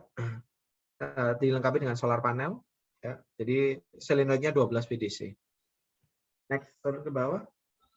Sekarang water and energy source. Nah, yang tadi itu saya selalu nulis tropical river, oke. Karena waktu itu bentuknya reservoir, jadi kami tidak ngisi, ya. Water analysis jadi juga tidak ada, oke. Ya. Terus kemudian yang itu temperaturnya saya nggak ngisi karena merah, ya. Water source elevation-nya ketinggian tempatnya waktu itu 40 meter. Pump suction pot-nya 40 meter, jadi lokasi hisapnya. Nah, area tertinggi itu 55 meter atau beda elevasinya 11 meter. Ya, energy source-nya diesel. Ya, frekuensinya 50 Hz. Single phase, 3 single phase atau 3 phase, 3 phase. Ya, voltasenya 380. Ya, transformer yang tidak ada di situ. Ya, itu jarak distance-nya itu saya seharusnya nggak perlu diisi karena dia pakai diesel. Oke, next. Turun lagi dong. Nah, ini pump and motor specification. Nah, dia kita pakai centrifugal horizontal, single stage, ya, pakai elektrik, gitu ya. Ya, kalau tadi diesel ya kita ganti dengan diesel, seperti itu. Kemudian delivery head loss itu kuning, ya. Itu kuning itu wajib diisi ya. Nah, itu 42 meter, ya, head loss-nya. NPSA value-nya 37. Oke. Ya. Terus yang putih-putih itu nggak wajib diisi. Ya, maksimum flow rate-nya pump unitnya adalah 250 meter kubik per jam. Pump efisiensinya segitu, electricity motor efisiensinya segitu, diesel engine driven-nya efisiensinya segitu. Oke. Nah, ini sebenarnya di bawah masih ada Bapak Ibu. Ya. Next ke bawah non. Nah, ini ada energy cost. Jadi Anda harus sebenarnya Anda bisa masukkan, ya. Anda bisa masukkan kalau mungkin Bu Ulfa mau masukkan, mau ngitung-ngitung nih. Pak Petrus saya mau ngitung-ngitung nih. Nah, itu Anda bisa masukkan Bu. Kan gitu maksudnya kalau pakai diesel Anda bisa juga masukkan diesel cost-nya. Mau harganya 10.000, kalau mau diesel cost-nya harganya 5.500, yang subsidi juga boleh. Kan gitu ya maksudnya. Itu bisa dimasukkan. Oke. Nah, terus gimana? Terus hasilnya apa Pak Petrus? Nah, Asti tolong lihat di yang namanya di bawah non. Di worksheet-nya turun yang result. Worksheet result. Nah, Bapak Ibu di Excel ini ada worksheet result. Setelah Anda masukkan tadi yang data collection, Anda akan dapatkan seperti ini. Ya. Jadi ini Anda harus coba sendiri. Kami setahu saya mohon dicek emailnya masing-masing. Oke, kalau ada yang belum dapat monggo sekarang bilang. Ya. Ya, jadi Anda akan dapat contohnya seperti ini. Oh, daily consumption-nya 4,4 liter per meter persegi per hari nih tanamannya. Ya. Daily consumption-nya per hektar berapa? Ya, itu Anda akan masukkan semuanya. Oke? Anda akan dapat hasil semuanya. Jadi ini adalah yang dirancang irrigation data collection oleh Mr. Yair Kisner yang saya adopt sebagai standar ketika saya melakukan survei. DSR melakukan survei. Jadi kira-kira itu Bapak Ibu, itu Excel-nya silakan dipakai, silakan dicoba-coba di areanya Anda masing-masing. Bu Ika, monggo dicoba Bu untuk area-area yang berbeda. Bu Ulfa juga monggo Dicoba untuk area yang berbeda-beda, untuk Bapak Ibu dosen juga monggo kalau mau dicoba di area-area Anda berbeda. Seperti itu. Tapi biasanya ini untuk open field design. Seperti itu. Ya. Oke, kira-kira ada yang mau ditanyakan? Saya presentasinya cukup sekian. Jadi ini levelnya sebenarnya adalah middle seperti yang pertama. Oke. Mulai besok next-nya itu levelnya sudah hard. Jadi untuk yang 5 terakhir itu levelnya sudah berat semuanya. Oke. Jadi Anda harus mantap dulu di sini. Semuanya bisa ngisi sehingga Anda akan lebih enak ketika mengikuti yang sesi-sesi selanjutnya. Seperti itu. Oke, Bapak Ibu silakan jika ada yang mau bertanya, monggo.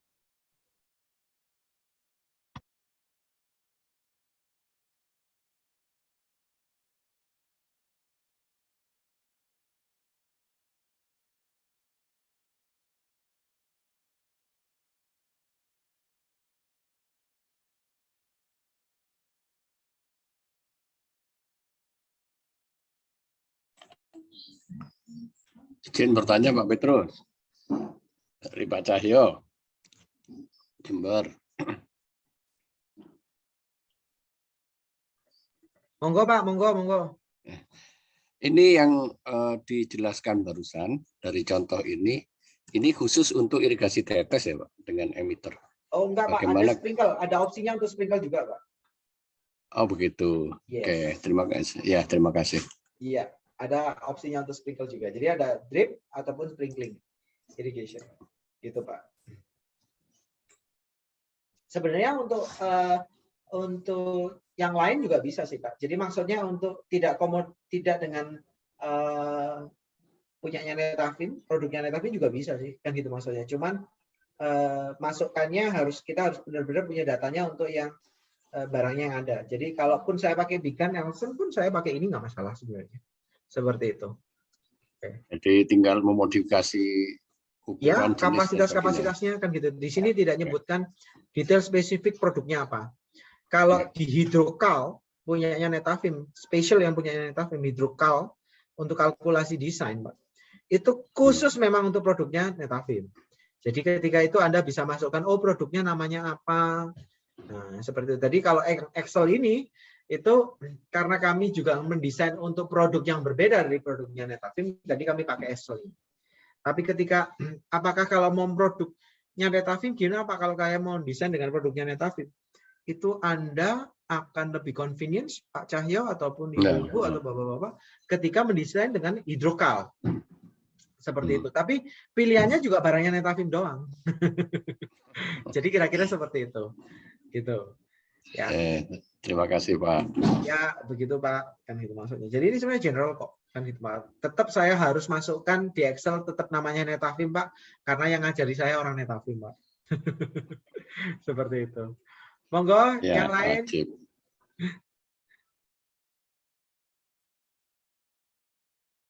Bulfa mungkin. Atau Bu Ika mungkin mau ditanyakan ke saya.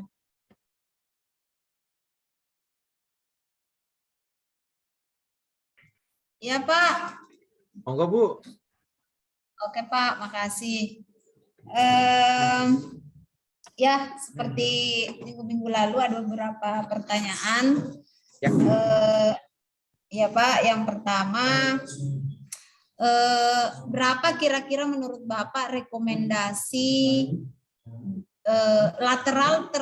maksimum lateral terpanjang yang harus kita pasang di baris tanaman? Contoh misalnya satu line atau satu baris tanaman kakao, maksimum berapa panjang lateral tersebut?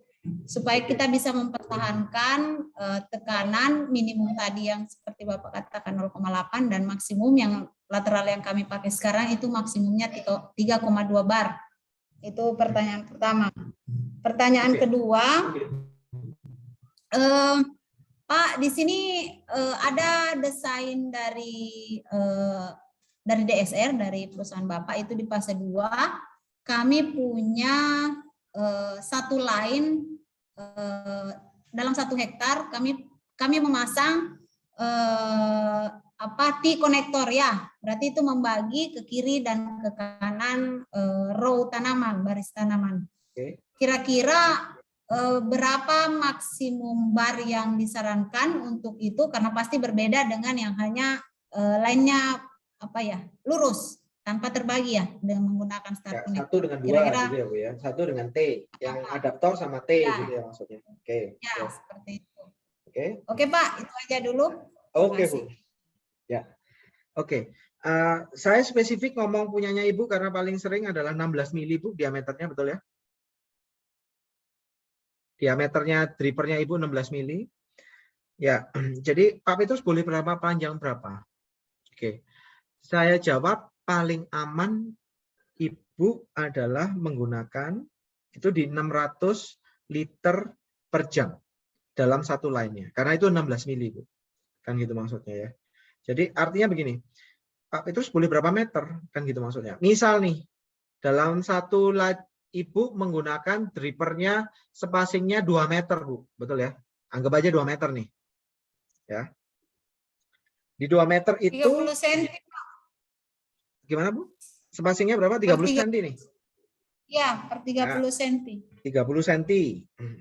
Jadi 0,3 ya, Bu ya. 0,3. Oke. Kemudian kapasitasnya berapa, Bu? Per emitter 2 liter per jam. 2 liter per jam. Oke. Oke, kali 2. Ya. Artinya Ibu sebenarnya cuma boleh sepanjang 100 meter maksimal. Gimana caranya saya ngitung adalah begini, Bu. Ya. Jadi dalam 1 meter itu kan ada 3. Betul ya, Bu ya? Dalam 1 meter ada 3 emitter kalau 30 cm. Betul ya, Bu? Yep. Oke, 3,3 anggap aja gitu ya, Bu. Terus kita kalikan sama kapasitasnya 2. 6,6. Begitu ya, Bu ya. Nah, per meter mengeluarkan air 6,6 liter. Kalau sudah 100 meter itu 666. 660 liter per emitter. Nah, itu sudah maksimum, Bu Ulfa. Kalau di saya akan ngajarkan di yang namanya nanti besok yang next time itu akan ada chartnya, Bu. Ada yang namanya chart, nanti next time Ibu akan dapat. Kalau hari ini Ibu dapat Excel-nya untuk surveying, nanti next time Ibu akan dapat chart-nya, tabelnya untuk yang namanya perpipaan, kan gitu maksudnya. Tapi besok ya, Bu ya, waktu training selanjutnya ya. Jadi supaya nggak bingung nih menggunakannya. Jadi seperti itu, Bu Ulfa. Jadi paling panjang kalau di tempat Ibu dengan spesifik Ibu cuma boleh 100 meter. Seperti itu. Nah, terus ketika Ibu bilang, Pak Petrus kalau sekarang saya cabang 2 nih. Darah keluarnya pertamanya 1, sekarang saya cabang 2. Begitu ya, Bu, maksud Bu Ulfa ya? Ya, Pak, ada desain 1 blok seperti itu. Yes. Tidak masalah, Bu. Kan gitu maksudnya. Nah, yang penting panjangnya cuma 100 meter per line-nya. Mau ke kiri 100 meter, yang satunya lagi 100 meter, Pak, itu T-nya kan juga sama besarnya. Tidak masalah, karena itu kecil. Friction loss-nya cuma sedikit sekali. Kan gitu maksudnya. Berbeda? Ya, betul, Bu. Nah, biasanya pressure-nya cuma bedanya 0,1 bar. Seperti itu. Yang penting dihitung adalah kapasitasnya, Bu. Kenapa dibikin T? Kemungkinan karena Ibu 100 meter. Betul ya? Kalau 100 meter ketika Ibu mau punya 2 line, gitu ya, Bu. Jadi artinya ketika Ibu butuhnya lebih banyak, jadi dibuat 2 line ketika kita melakukan desain. Jadi satu tanaman itu ada line-nya di kiri dan line-nya di kanan. Kira-kira begitu ya, Bu ya? Betul ya, Bu Ulfa? Karena saya nggak ikut desain. Halo? Gimana, Bu? Ya, Pak, benar. Betul ya, seperti itu. Jadi Bang Saud tidak, ketika itu panjangnya 100 meter, Bang Saud tidak akan, kalau itu panjangnya cuma 50 meter, Bu, itu biasanya kita cuma punya 1, kemudian sampai ujung kita putar balik. Itu kalau cuma punya 1. Tapi karena Ibu panjangnya diperkirakan lebih dari 100 meter, ataupun 100 meter, atau 80 meter, jadi kalau kita cuma 1 kemudian kita putar balik, tidak mencukupi kapasitasnya. Jadi artinya kita bikin cabang 2. Seperti itu. Jadi panjangnya maksimal 1 line itu cuma boleh 100 meter. Kalau kita cabang 2, ya berarti 100 meter, 100 meter. Jadi bisa 200 meter. Gitu, Bu. Asalkan dalam satu lateral, itu cuma boleh 100 meter.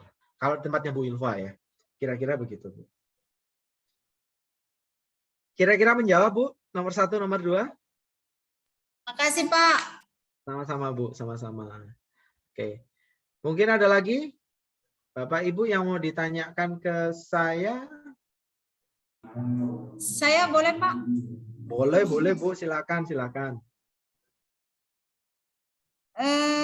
Tadi Bapak menyinggung waktu pengambilan data di awal tentang elevasi mengenai layout-layout untuk penempatan apakah pompa, apakah ruang pompa dan lain sebagainya. Yes. Kira-kira kami sih selalu bertanya, mungkin kalau Mars sendiri kan sudah memang punya desain dari Netafim atau DSR, kami sudah dihitungkan.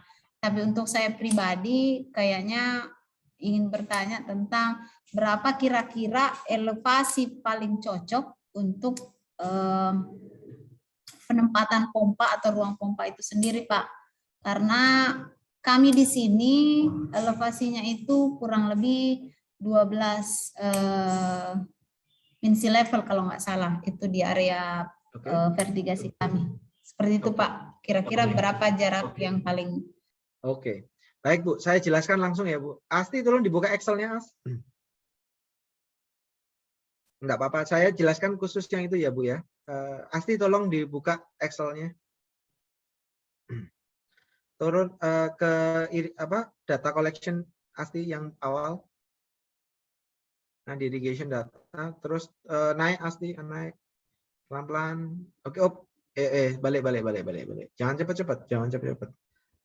Oke. Turun terus di pump non, di pump. Terus turun.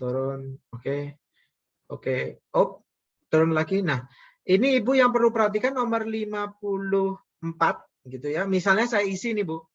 Ya. Sekarang 12 meter. Ini adalah ketinggian sumber air Ibu. Reservoirnya Ibu ya. Kita isi. Pasti tolong diisi, As, 12 meter. Oke. Nah, terus pompanya Ibu elevasinya berapa meter nih? Pasti berbeda dong. Nggak mungkin kalau reservoir sama ketinggian pompanya berbeda. Beda elevasinya berapa, Bu?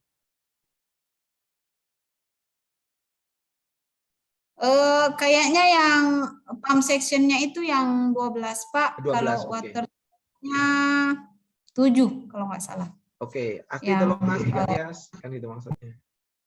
7. Nah, kemudian diganti 12. Oke, nah Ibu juga harus ngisi yang 56 nih, Bu. Area paling tingginya berapa? Area paling tinggi di site kami, Pak, maksudnya. Yes. Berapa meter DPL, Bu? Ada yang hampir 14, Pak. Anggap aja 15 ya, Bu ya. Nggak ada yang lebih dari 15? Ada, Bu? Nggak ada ya? Nggak ada, Pak. Oke, kita anggap aja 15. Oke, next. Nah, oke. Asti tolong pindah ke yang result, Asti. Nah, turun. Nah, ketika Ibu bermain di situ, Ibu akan kelihatan bahwa di sini adalah ketemu turun terus. Oke. Nah, Ibu akan bertemu nanti, Ibu akan kelihatan di yang namanya head loss-nya.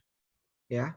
TDL-nya berapa? Itu pump TDH-nya berapa? Pump TDH nomor 37 ini, Bu. Ibu akan menemui ini berbeda. Ya. Nah, water lifting-nya Ibu karena SWL-nya tadi kan gitu maksud itu akan berbeda. 8 meter nih perlunya. Ya, seperti itu. Oke, jadi itu Ibu akan nemukan berbeda nih. Nah, ketika Ibu ngomong seperti oke, artinya ketika ini data sudah lengkap, Ibu bisa mengcopy ini kemudian Ibu kirim ke Grundfos ataupun kirim kemanapun perusahaan untuk yang pompa. Ibu akan diberikan rekomendasi pompa mana yang cocok untuk Ibu. Jadi seperti itu, Bu. Kira-kira. Ya. Jadi Ibu bisa bermain-main di situ. Nah, cuman ini yang harus diperhatikan nomor 36 nih. Kalau saya sebenarnya sudah nggak suka nomor ada 8 meter ini sudah nggak suka, Bu. Karena apa? Tapi untung beruntungnya adalah pompa Ibu bagus. Pokoknya pakai vertikal sentrifugal. Ya, yang bentuknya vertikal, yang efisiensinya bagus. Jadi semestanya nggak masalah. Begitu, Bu. Ya.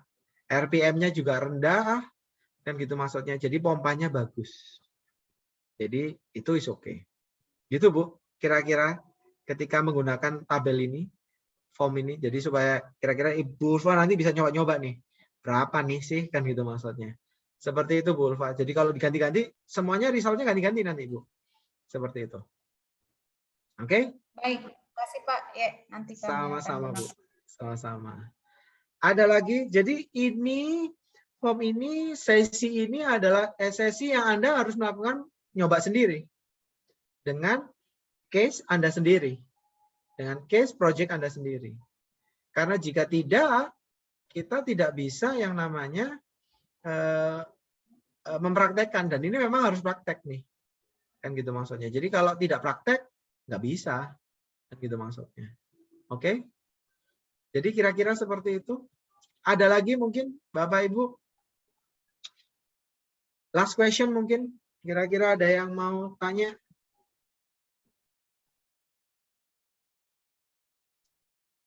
Ada? Mungkin Pak Prayogo yang suka nanya itu biasanya. Ngomong aja kok, nggak apa-apa kok. Ya ditulis di chat kan? Pas ditulis di chat kan gitu maksudnya. Sorry Pak, lagi ngerjain tugas. Oh, lagi ngerjain tugas. Oke. Ya. Mungkin yang lain kira-kira ada lagi? Bapak Ibu? Oke ya. Kalau tidak ada lagi, sesinya cukup sekian. Jadi ini adalah sesi keempat, sesi terakhir yang punya level adalah middle. Kan gitu. Selanjutnya ketika next untuk BOM itu levelnya sudah high, Anda akan perlu sangat hitungan. Kemudian next-nya juga sama. Seperti itu. Jadi mulai dari level ini Anda harus praktek sendiri. Karena tanpa praktek Anda tidak akan bisa melakukan designing. Ketika Anda desain, Anda akan bingung melihatnya. Seperti itu.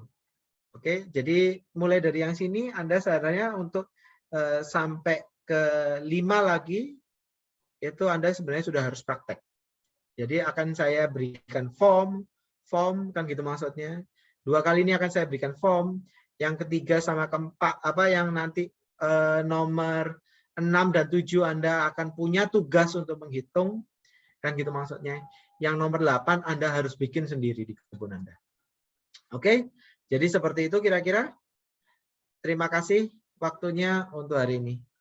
Terima kasih. Terima kasih Pak Direktur, kami menyimak.